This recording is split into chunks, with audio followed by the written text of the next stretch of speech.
Ladies and gentlemen, ಧರ್ಮಸ್ಥಳದಲ್ಲಿ ನಡೆದಿದೆ ಅನ್ನಲಾದಂಥ ಅತ್ಯಾಚಾರ ಮತ್ತು ಹತ್ಯಾಕಾಂಡ ಪ್ರಕರಣಕ್ಕೆ ಸಂಬಂಧಿಸಿದಂತೆ ಬಿಗ್ ಟ್ವಿಸ್ಟ್ ಸಿಕ್ಕಿದೆ.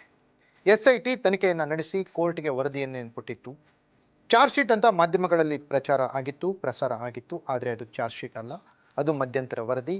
ಚಾರ್ಜ್ ಶೀಟ್ಗೆ ಇನ್ನೂ ಹೆಚ್ಚಿನ ತನಿಖೆಯನ್ನು ಮಾಡಲಿಕ್ಕೆ ಅವಕಾಶವನ್ನು ಕೇಳ್ತಾ ಇದೆ SIT. ಹಾಗೇನಾದರೂ ಕೋರ್ಟ್ ಅವಕಾಶ ಕೊಟ್ಟರೆ ಯಾರು ಅತ್ಯಾಚಾರಿಗಳಿದ್ದಾರೆ ಅವರ ಬುಡಕ್ಕೆ ಬೆಂಕಿ ಬೀಳಲಿದೆ. ಧರ್ಮದ ಹೆಸರಿನಲ್ಲಿ, ಧರ್ಮಾಧಿಕಾರಿಯ ಹೆಸರಿನಲ್ಲಿ ಅಧರ್ಮ, ಅನ್ಯಾಯ, ಅಕ್ರಮಗಳು, ಅತ್ಯಾಚಾರ, ಹತ್ಯಾಕಾಂಡಗಳನ್ನು ಏನು ಮಾಡ್ತಾ ಇದ್ದಾರೆ ಧರ್ಮಸ್ಥಳದಲ್ಲಿ, ಅವೆಲ್ಲದಕ್ಕೂ ಫುಲ್ ಸ್ಟಾಪ್ ಬೀಳಲಿದೆ.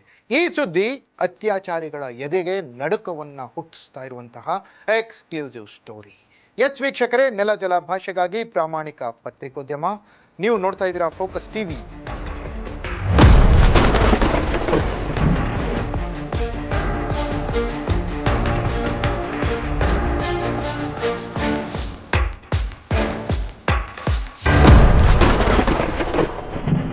ಧರ್ಮಸ್ಥಳದಲ್ಲಿ ನಡೆದಿದೆ ಅನ್ನಲಾದಂತಹ ಅತ್ಯಾಚಾರ ಮತ್ತು ಹತ್ಯಾಕಾಂಡ ಪ್ರಕರಣಗಳಿಗೆ ಸಂಬಂಧಪಟ್ಟಂತೆ SIT ಮಧ್ಯಂತರ ವರದಿಯನ್ನೇನು ಸಲ್ಲಿಸಿತ್ತು, ಆ ವರದಿಯ ಎಕ್ಸ್ಕ್ಲೂಸಿವ್ ಮಾಹಿತಿ ಈಗ ಲಭ್ಯವಾಗ್ತಾ ಇದೆ. ಆ ವರದಿ ಮಧ್ಯಂತರ ವರದಿ ಮಾತ್ರ, ಅದು ಚಾರ್ಜ್ ಶೀಟ್ ಅಲ್ಲ. ಆ ವರದಿಯಲ್ಲಿ ಚಿನ್ನಯ್ಯ ತಂದಿರುವ ಬುರುಡೆಗೆ ಸಂಬಂಧಪಟ್ಟಂತೆ ಮಾತ್ರ, ಬುರುಡೆ ಮತ್ತು ಬುರುಡೆಯ ಹಿಂದಿರುವಂಥವರು ಈ ಬುರುಡೆಯನ್ನು ಯಾಕೆ ತಂದರು, ಆ ಬುರುಡೆಯಿಂದ ಏನು ತನಿಖೆ ಮಾಡಲಿಕ್ಕಾಯಿತು, ಚಿನ್ನಯ್ಯ ಹೇಳಿರುವ ಕಡೆ ಅಗದಾಗ ಏನು ಸಿಕ್ತು, ಈ ಎಲ್ಲ ಮಾಹಿತಿಯನ್ನು ತನ್ನ ಮಧ್ಯಂತರ ವರದಿಯಲ್ಲಿ SIT ಕೋರ್ಟ್ಗೆ ಸಲ್ಲಿಸಿದೆ.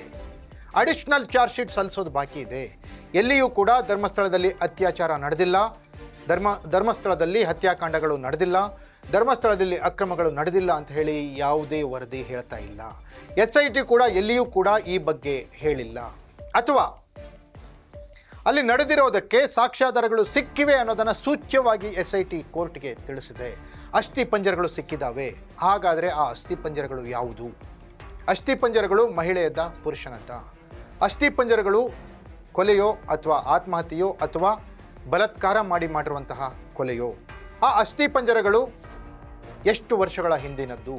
ಆ ಅಸ್ಥಿ ಪಂಜರಗಳು ಅಲ್ಲಿ ಬಂದು ಅಲ್ಲಿ ದಫನಾಗಲಿಕ್ಕೆ ಕಾರಣ ಏನು? ಇದರ ಹಿಂದಿರುವಂತಹ ಕೈ ಯಾವುದು?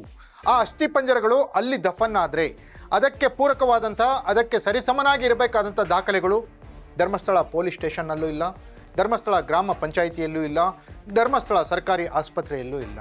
ಹಾಗಾದರೆ ಈ ಎಲ್ಲವನ್ನ ನಿಯಂತ್ರಿಸುವಂಥ ಬಲಿಷ್ಠವಾದಂಥ ಕೈ ಯಾವುದು? ಆ ಕೈ ಯಾರದು? ಈ ಎಲ್ಲದರ ಮುಖವಾಡ ಕಳಚುವಂಥ ತನಿಖೆಗೆ SIT ರೆಡಿ ಆಗ್ತಾ ಇದೆ. ಹಾಗೇನಾದರೂ ಈ ತನಿಖೆ ನಡೆದಿದೆಯಾ ಆದರೆ ಅತ್ಯಾಚಾರಿಗಳ ಬುಡಕ್ಕೆ ಬೆಂಕಿ ಬೀಳಲಿದೆ.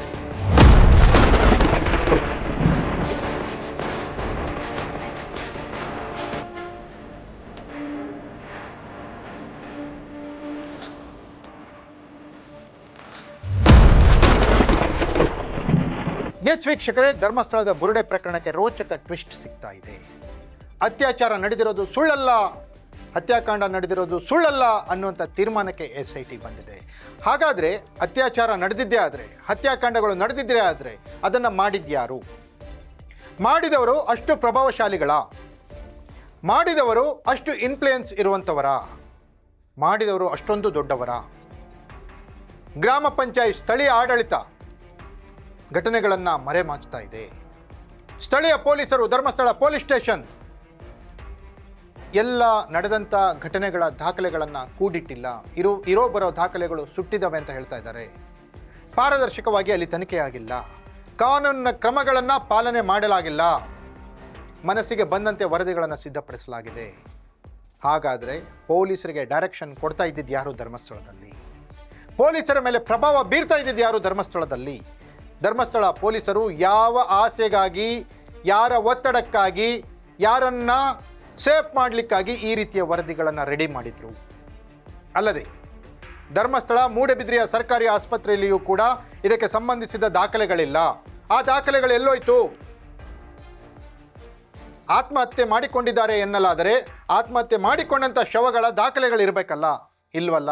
ಯಾಕೆ? ಈ ಎಲ್ಲ ವಿಷಯಗಳ ಬಗ್ಗೆ SIT ಗಮನ ಹರಿಸ್ತಾ ಇದೆ. ಮುಂದಿನ ದಿನಗಳಲ್ಲಿ ಕೋರ್ಟ್ನಿಂದ ಆದೇಶ ಏನಾದರೂ ಸಿಕ್ಕರೆ, ಅಥವಾ ಹೈಕೋರ್ಟ್ ಹೈಕೋರ್ಟ್ನಲ್ಲಿ ಏನು ಪ್ರಕರಣ ಇದೆ, ಇವ್ರು ಯಾರು ಮಹೇಶ್ ಶೆಟ್ಟಿ ತಿಮರೋಡಿ, ಗಿರೀಶ್ ಮಟ್ಟಣ್ಣನವರು ಏನು ಹೇಳಿದರು, SIT ತನಿಖೆಗೆ ಗ್ರೀನ್ ಸಿಗ್ನಲ್ ಏನು ಕೊಟ್ಟಿತ್ತು ಹೈಕೋರ್ಟ್. ಹೈಕೋರ್ಟಲ್ಲಿ ಏನಾದರೂ ಈ ರೀತಿಯ ಪ್ರಕರಣ ಬಂದರೆ, ಮುಂದಿನ ತನಿಖೆಗೆ ಹೈಕೋರ್ಟ್ ಆದೇಶ ಮಾಡಿದರೆ ಧರ್ಮಸ್ಥಳದ ಅತ್ಯಾಚಾರಿಗಳು ಮುಖವಾಡ ಬಣ್ಣ ಬಯಲಾಗೋದು ನಿಶ್ಚಿತ. ಇದಾಗಿತ್ತು ವೀಕ್ಷಕರ ಇವತ್ತಿನ ಎಕ್ಸ್ಕ್ಲೂಸಿವ್ ಸ್ಟೋರಿ. ನೆಲ ಜಲ ಭಾಷೆಗಾಗಿ ನೋಡ್ತಾ ಇರಿ.